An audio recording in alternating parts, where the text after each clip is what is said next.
유대인들은 지금도 예루살렘 서쪽의 통곡의 벽에서 기도하며 메시아가 오시기를 기다리고 있습니다. 그들은 예수님이 메시아라고는 전혀 생각을 안 하고 있습니다. 그런데 예수님께서는 너희들이 땅끝까지 이르러 내 증인이 되리라 말씀을 하셨습니다. 그러면 우리가 어떤 복음을 전해야 되겠습니까? 마지막 때 유대인들이 복음을 받고 돌이킨다는 성경적 계시를 우리가 알고 있고, 또 예수님께서 제자들을 파송하시면서 너희들이 가는데 이방인의 길로 가지 말고 사마리아 사람의 골로 들어가지 말고 오직 이스라엘 집에 잃어버린 양에게로 가라, 그렇게 말씀을 하셨습니다. 이것이 의미하는 바는 어떤 것이겠습니까? 복음은 예수님이 메시아가 아니라고 생각해서 처형한 유대인들에게도 전할 수 있는 복음이어야 된다. 그것을 말씀하는 것입니다. 유대인들이 받아들일 수 없는 복음은 성경적 복음이 아니다. 아니, 이스라엘 집에 잃어버린 양에게로 가라고 그랬는데 그 사람들이 못 알아듣고 받아들일 수 없는 얘기를 복음으로 주실 수가 있습니까? 그렇지 않잖아요. 물론 우리가 다른 데 복음 전하는 거 좋습니다. 그러나 예수 그리스도를 처형한 유대인들이 받아들일 수 없는 복음은 그건 틀린 복음이에요. 틀린 거 자꾸 전해봐야 다른 복음을 전하는 것밖에 안 되는 것이지 참 복음을 전하는 게 아니라는 사실을 여러분들이 아셔야 되겠습니다. 그렇다면은 유대인들이 왜 예수님을 메시아가 아니라고 하는지를 우리가 생각을 해봐야겠죠. 막연하게 유대인들은 왜 그렇게 메시아가 오셨는데 그걸 모르고서 아직도 저런 데서 기도하면서 메시아를 기다리고 있지, 이상하네, 그렇게 생각해서 안 되는 거 아니겠습니까? 여러분, 유대인들이 왜 예수를 메시아가 아니라고 그러는 겁니까? 왜 그럴까요? 간단한 거예요. 답은 십자가에 죽었잖아요. 십자가에 죽은 사람은 메시아일 수가 없는 겁니다. 왜냐하면 구약에 따르면 메시아는 불사조여야 되는 거예요. 죽어서는 메시아가 아니다 이겁니다. 그러니까 죽었으니까 절대 메시아일 수가 없는 거예요. 죽지 않고 영생할 수 있어야 메시아다 이겁니다. 근데 그들이 이렇게 죽지 않는 불사조 메시아를 기다린다는 의미는 이런 거죠. 메시아 자신이 애초에 죽지 않아야 돼요. 애초에 죽지 않고 메시아 왕국을 건설하고 나면은 거기에 거하는 메시아 백성도 죽지 않고 그 사람들도 영원히 영생하는 불사조가 되는 겁니다. 다시 말하면은 그들이 생각하는 메시아란 거는 이 세상의 육신과 세상을 구원하는 메시아, 그걸 생각하고 있는 거예요. 그래서 유대인들은 어디까지나 애초부터 메시아가 안 죽어야 된다. 근데 이거를 기독교에서 어떻게 설득하려고 하냐면 예수님이 죽었지만 그 죽은 게 아니고 부활하지 않았냐, 그러니까 죽은 거 아니다. 그리고 또 재림한 거 아니냐, 그러니까 죽은 거 아니다.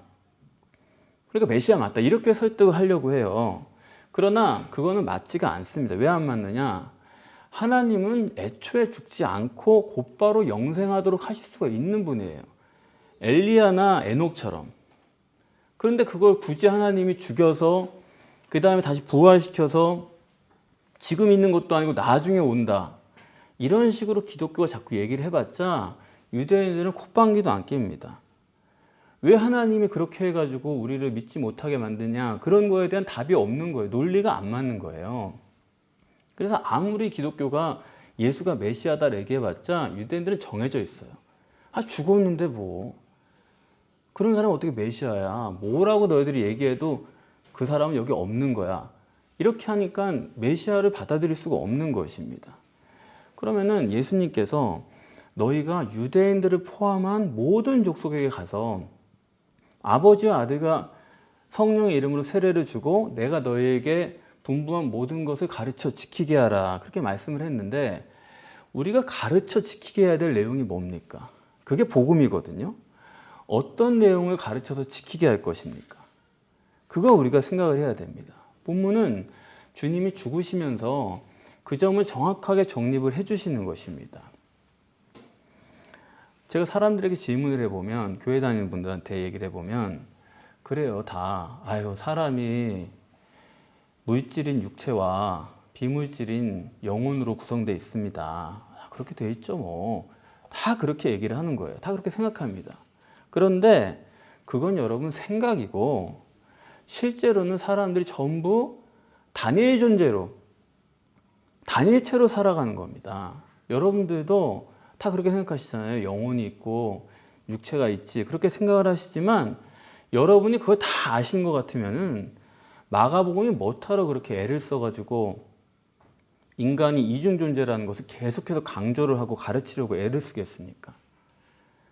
왜 사람이 생각은 이중 존재라고 하면서도 단일체로밖에 못 사느냐? 그건 왜 그러냐면 실제로 살아보면은 생각은 이중 존재라고 우리가 해보는데 실제로는 그렇지 않기 때문에 우리가 그렇게 사는 거예요.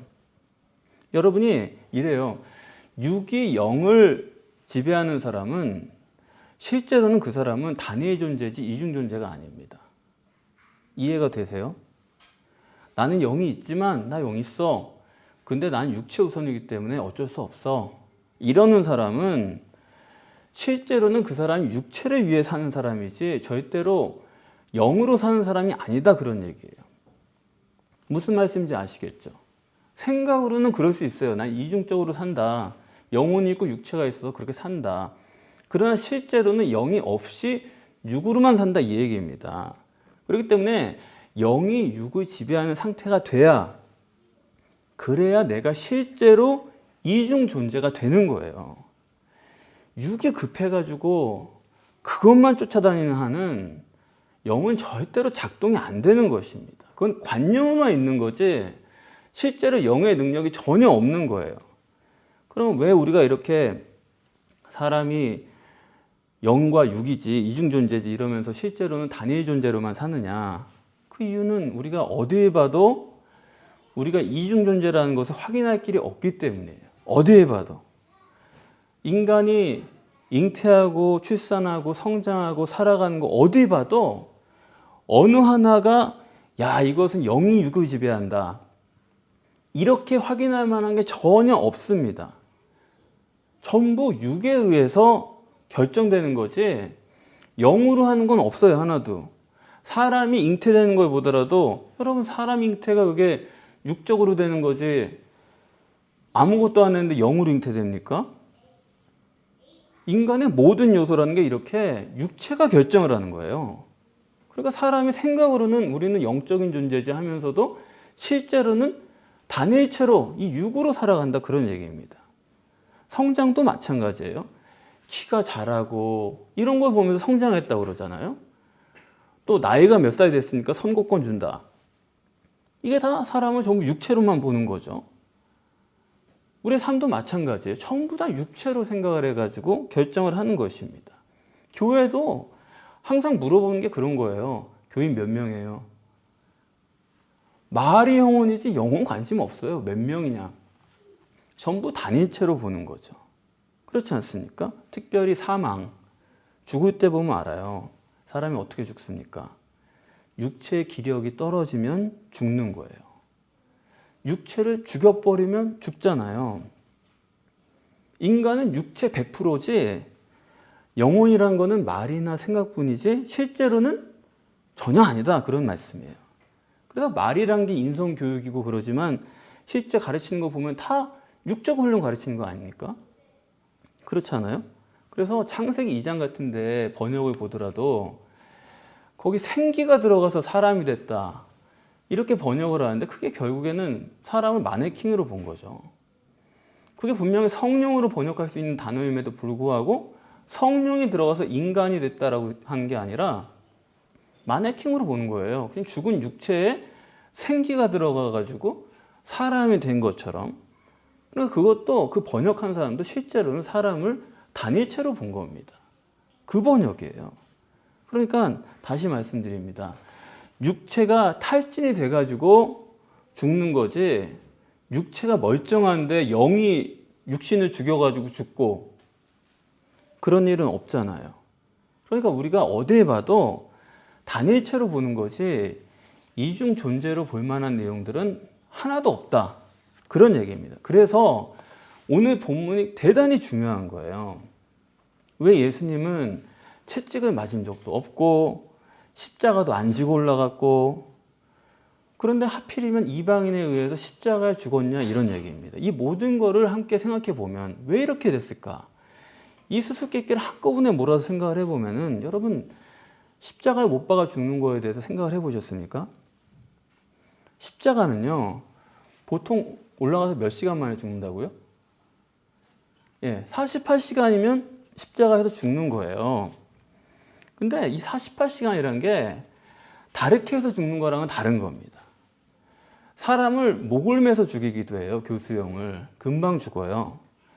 목을 잘라서 참수형을 해요. 금방 죽어요. 돌탕을 쳐도 금방 죽어요. 사약을 그냥 먹여가지고 죽여도 금방 죽어요. 근데 왜 하나님께서는 예수님을 십자가에 달려 죽게 했을까? 그게 중요한 거거든요. 십자가의 죽음은 사람의 자연사를 축소시켜 놓은 거예요. 금방 안 죽게 해놓은 거예요. 사람의 인생을 48시간으로 줄여서 보여주는 거예요. 이해되세요? 자연사를 줄여놓은 거다, 이겁니다. 근데 예수님은 어떻게 돌아가셨다고요? 큰 소리를 지르고 돌아가셨다는 거예요. 보통 사람의 기력을 뭘로 얘기합니까? 음성으로 얘기하잖아요. 아유, 목소리 들으니까 젊은 사람인 줄 알았는데 만나보니까 완전 노인인 거예요. 기력이 짱짱한 거예요. 대단하십니다. 그러지 않습니까?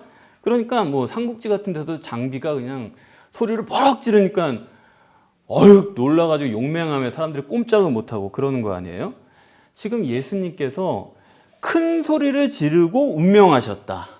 그 말씀은 예수님은 기력이 떨어져서 죽은 게 아니다. 육신의 기력은 아직도 쌩쌩해요. 그래서 요한복음의 10장 18절에 나는 목숨을 뺏기는 것이 아니다. 내가 스스로 버리노라. 주님은 자기의 생명을 스스로 버리신 거예요. 다시 말씀드리면은 주님께서 십자가에 죽으면서 우리에게 정립해 주신 신학은 뭐냐면 주님의 영혼이 주님의 육체를 지배했다는 겁니다. 주님의 영혼이 주님의 생명을 지배한 거예요. 뭐냐? 단일체가 아니다 이거예요. 육신이 죽어가지고 죽은 게 아니에요. 영이 육신을 죽여버린 거예요. 주님은 채찍도 안 맞으시고 십자가도 지지 않고 올라가시고 그런 분이 아니 기껏 다른 강도들은 십자가 지려고 매 맞고 십자가 지고 올라가고 그런 사람들은 지금 안 죽고 있는데 예수님은 아무것도 안 당한 분이 크게 소리를 지르시고 자기 생명을 지배해버린 것입니다.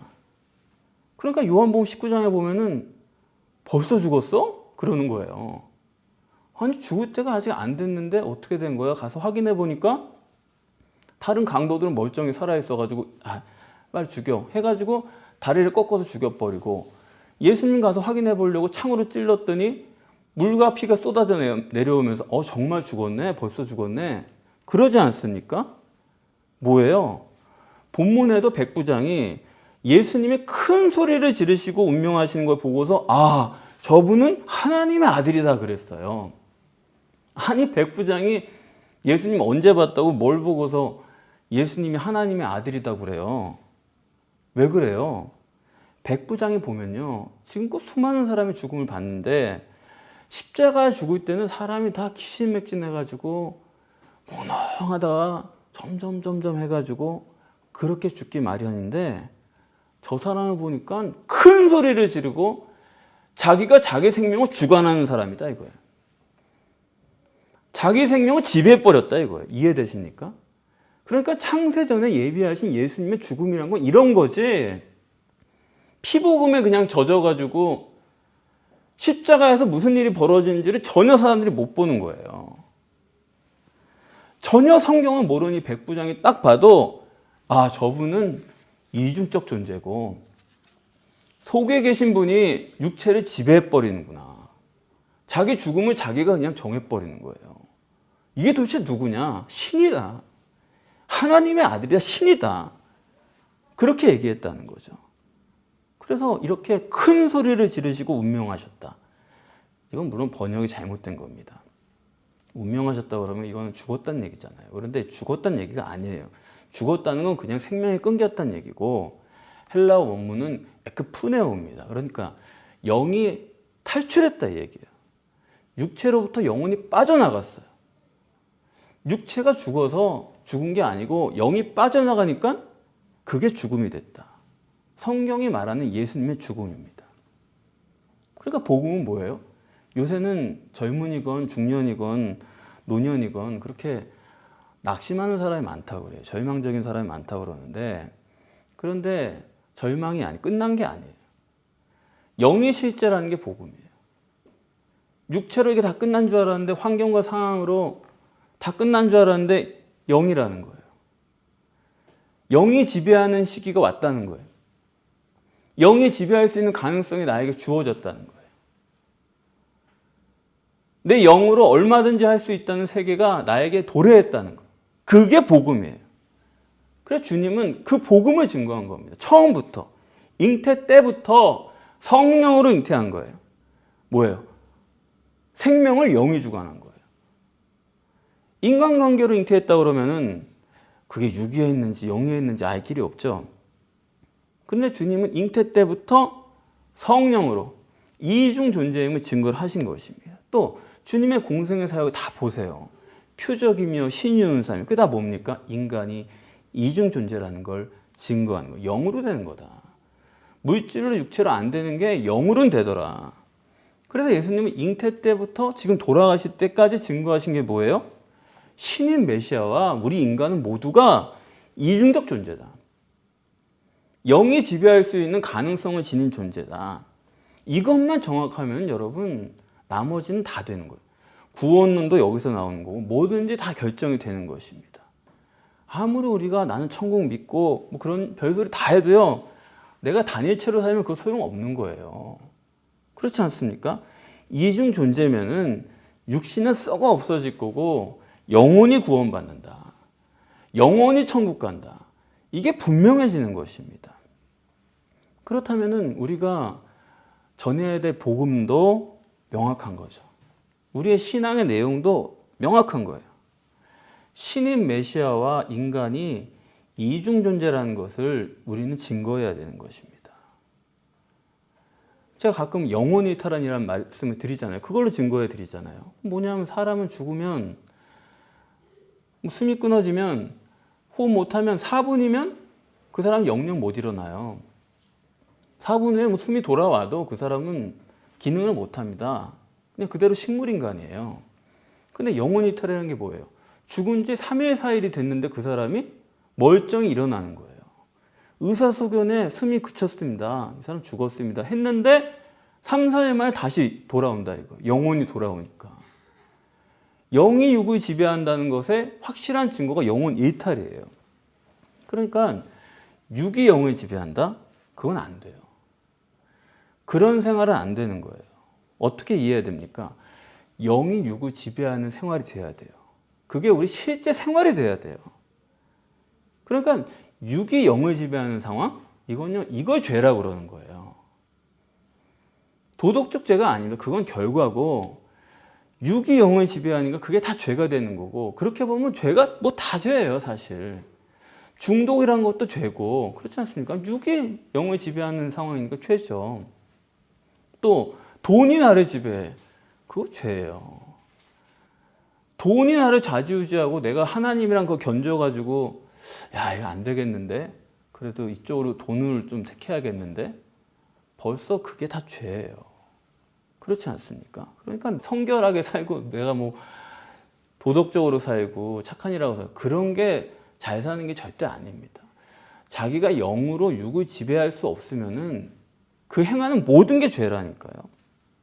문제는 우리가 이중 존재라고 착각을 하면서 실제로는 단일체로 살면서 자기가 이중 존재로 믿고 있고 자기가 천국을 갈 수 있는 사람으로 영적인 사람인 것처럼 믿는다는 게 큰 문제가 이게 보통 심각한 문제가 아니에요.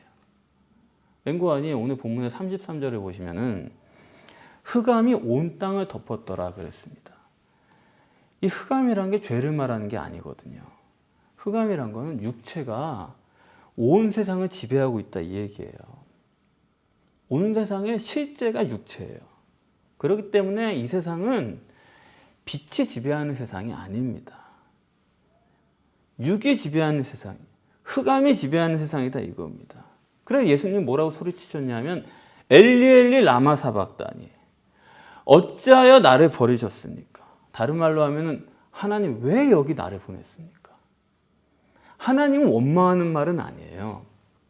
이건 우리한테 하시는 말씀이죠.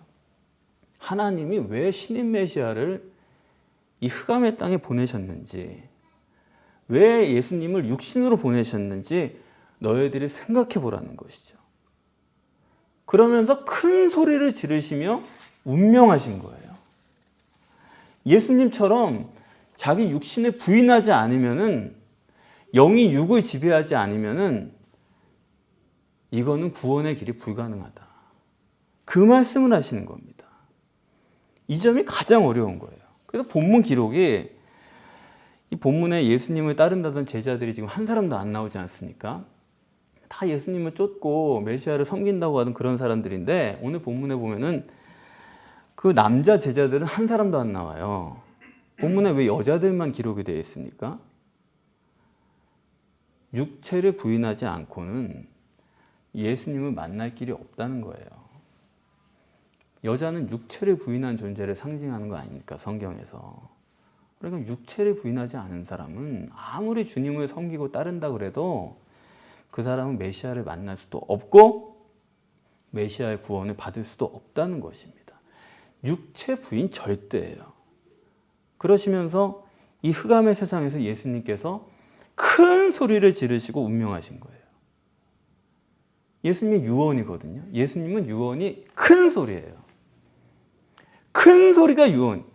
큰 소리로 이중 존재를 전하라 이겁니다. 모든 족속에게, 문화와 인종과 종교와 민족을 초월해서 누구라도 받아들일 수 있는 복음을 큰 소리로 전해야 되는 거예요. 여러분, 예수가 당신을 위해서 피 흘려 죽었으니까 그걸 믿으면 구원받습니다. 이게 문화와 인종과 시대와 종교를 초월해서 그렇게 전할 수 있는 복음이 돼요? 어떻게 생각하세요? 그냥 막연하게 그거 전해왔으니까 그 복음이라고 생각하지 마시고, 그게 정말로 앞으로의 사람들에게 또는 다른 문화권의 다른 종교에 있는 사람들에게 이게 믿어지냐 이거예요. 그거는 모든 것을 초월해서 전할 수 있는 복음이 못 되는 거예요. 굉장히 중요한 얘기입니다. 그래서 예수님의 유언은 이거예요. 인간으로 하여금 당신이 이중 존재라는 것을 깨닫게 하라는 것입니다. 실제로 당신은 영적 존재니까 당신이 죽어서 여기서 끝나는 게 아니고 천국을 가야 되고, 천국을 못 가면 끝나는 게 아니고 지옥을 가게 되니까 불과 유황으로 영원히 불타는 거기서는 절대로 살아서는 안 되고, 당신 거기뿐만 아니라 여기서도 육신으로 살지 말고 영으로 살라고. 그러면 당신에게 있는 모든 문제들이 풀려질 수가 있다고. 거기에 해결책이 있다고. 영이라는 것을 증거해야 되는 것입니다. 실제로 사람이 어떻게 믿어지느냐. 말씀을 여러분이 복음을 준비해야 되고, 그 다음에 성령의 역사가 함께 따라줘야 돼요. 지옥 가면 안 됩니다. 지옥에 불타는 게 눈앞에 보여야 되는 거예요. 성령의 능력이 나타나야 됩니다. 예수님께서는 그것을 실제로 증거하라. 큰 소리로 말씀하신 것입니다.